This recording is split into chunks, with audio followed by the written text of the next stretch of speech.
DRG kids. কাহিনী কুমারী মা। বিজয় আজকে একজন কালেক্টর আর সম্মানের সাথে জীবনযাপন করছে। ছোট থেকে ও অনাথ আশ্রমে থেকেছে আর কালেক্টর হওয়ার জন্যে ও জীবনে অনেক কষ্ট করেছে। ও নিজে অনাথ আর গরিব ছিল বলে ওর মনে গরিবদের জন্য সম্মান ও ভালোবাসা ছিল। ওর বাড়ির কাজের লোক সাবিত্রীকে ও নিজের মা মনে করত, আর সাবিত্রীও ওর প্রতি মমতা এবং ভালোবাসা দেখানোর কোনো ঘাটতি রাখত না। মা, আপনি অনেক কাজ করেন, এই বয়সে একটু বিশ্রামও নিন আপনি। যাই হোক বাবা, আমি তো বাড়ির কাজের লোক, তাই না? আমাকে তো কাজ করতেই হবে। আমি আপনাকে কখনো কাজের লোক ভাবিনি, আপনাকে সবসময় নিজের মায়ের মতোই মনে করেছি। বিজয়ের কথা শুনে সাবিত্রী মনে মনে চিন্তা করে, বাবা, তুই আমাকে মায়ের মতন ভাবিস, নিজের মা তো ভাবিস না, না? আমার মনে সেদিন শান্তি হবে যেদিন তুই আমাকে নিজের মা ভাববি। অনেক দিন পর বিজয় সুমন নামের একটি মেয়ের সাথে বিয়ে করে।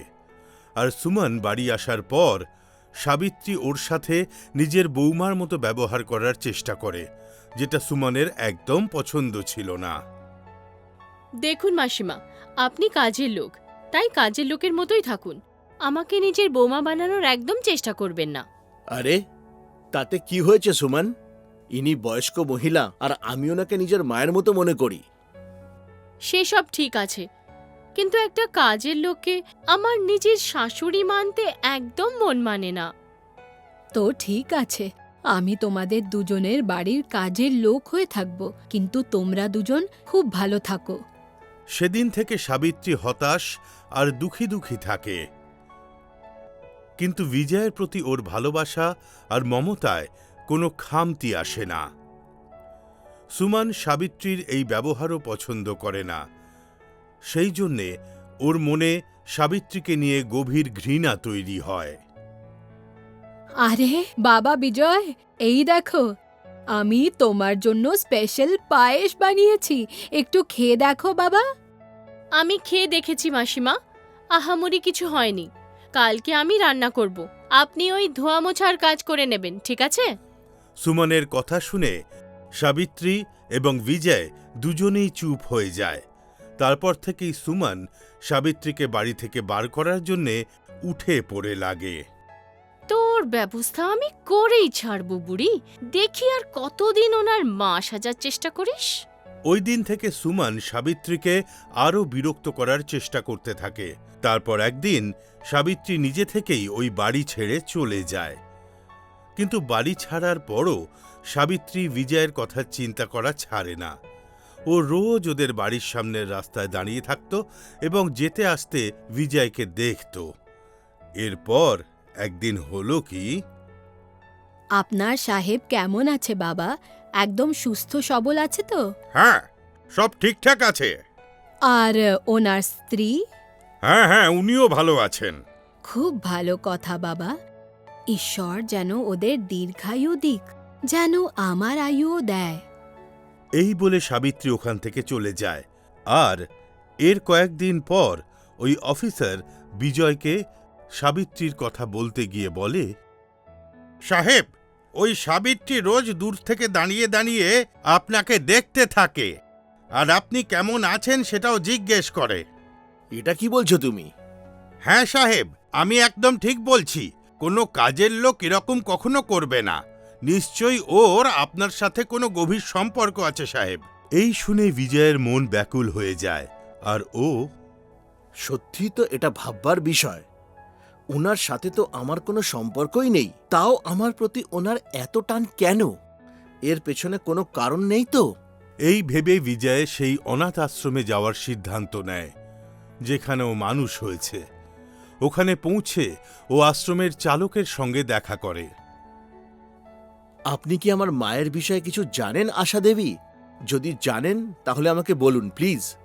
দেখুন, উনি বলতে তো বারণ করেছিলেন, কিন্তু আপনি এত জোর করছেন বলে বলছি আমি, ঠিক আছে?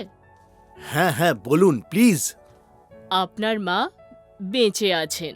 আপনার জন্মের পর নিজেই তোমায় এখানে ছেড়ে গেছেন। সেদিনের পর থেকে কোনোদিন এখানে আসেননি, কিন্তু খরচা বাবদ প্রতি মাসে আপনাকে টাকা পাঠাতেন। এই শুনে বিজয় নিস্তব্ধ হয়ে যায়। আর এখন আমার মা কোথায়? আর উনি আমাকে এখানে ছেড়ে গেছিলেন কেন? সেসব তো আমি জানি না, কিন্তু ওনার একটা ফটো আমার কাছে আছে। আপনাকে সেই ফটোটা দেখাতে পারি। এই বলে আশা বিজয়কে ওর মায়ের ফটো দেখায়। আর ওই ফটোটা দেখে বিজয়, আরে, এ তো সাবিত্রী দেবী। তাহলে কি সাবিত্রী দেবী আমার মা? হে ভগবান, এটা কি হলো? আমার মা আমার সঙ্গে ছিল, কিন্তু আমি অভাগা ওনাকে আমার কাজের লোক ভাবতাম। এই বলে ও কাঁদতে শুরু করে আর সাবিত্রীকে খুঁজতে বেরিয়ে পড়ে। কিন্তু হয় কি, অনেক খোঁজার পরেও সাবিত্রীকে ও খুঁজে পায় না। হে ভগবান, আমাকে আমার হারানো মায়ের সঙ্গে দেখা করিয়ে দাও। আমি আমার মায়ের জন্য কষ্ট পাচ্ছি। এইভাবে কয়েকদিন ধরে বিজয় নিজের মাকে খোঁজার পর একদিন হলো কি, সাহেব, একটা দুর্ঘটনা হয়েছে। কি হয়েছে কি? আপনার বাড়িতে যে বয়স্ক মহিলাটি কাজ করত, উনি একটা পথ দুর্ঘটনায় বাজেভাবে আহত হয়েছেন আর অচ্ছুতের মতো সরকারি হসপিটালে পড়ে আছেন। কি বলছো কি তুমি? হ্যাঁ, আমি সত্যি বলছি সাহেব। বেচারি বয়স্ক মহিলাটার খুব খারাপ কপাল। এটা শুনে বিজয় সঙ্গে সঙ্গে হসপিটালে পৌঁছয় আর সাবিত্রীকে জড়িয়ে কাঁদতে শুরু করে। মা, তুমি আমার সাথে এরকম কেন করেছিলে? আমার কাছে থেকেও আমাকে সত্যি কথা কেন বলনি মা? আমি বাধ্য ছিলাম বাবা। এমন কি অসুবিধা ছিল মা, যে জন্মের পরও আমাকে নিজের থেকে আলাদা করে দিয়েছিলে? তারপর একসাথে থেকেও আমাকে একবারও বললে না যে আমি তোর নিজের মা?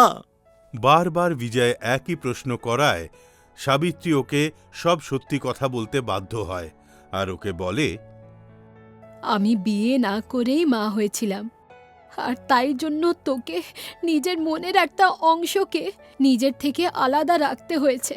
আমার কাছে আর কোনো উপায় ছিল না বাবু। কিন্তু তোমার সাথে এইসব কিভাবে হলো মা? তোর বাবার হঠাৎ করে মৃত্যু হয়ে যাওয়ার জন্য বাবা। তারপর সাবিত্রী বিজয়কে সব সত্যি কথা বলে দেয় আর ও সাবিত্রীকে নিজের বাড়িতে নিয়ে আসে। সাবিত্রীর কথা জানতে পেরে সুমানও ওর কাছে ক্ষমা চায় আর তারপর সবাই একসাথে ভালোবেসে থাকতে শুরু করে।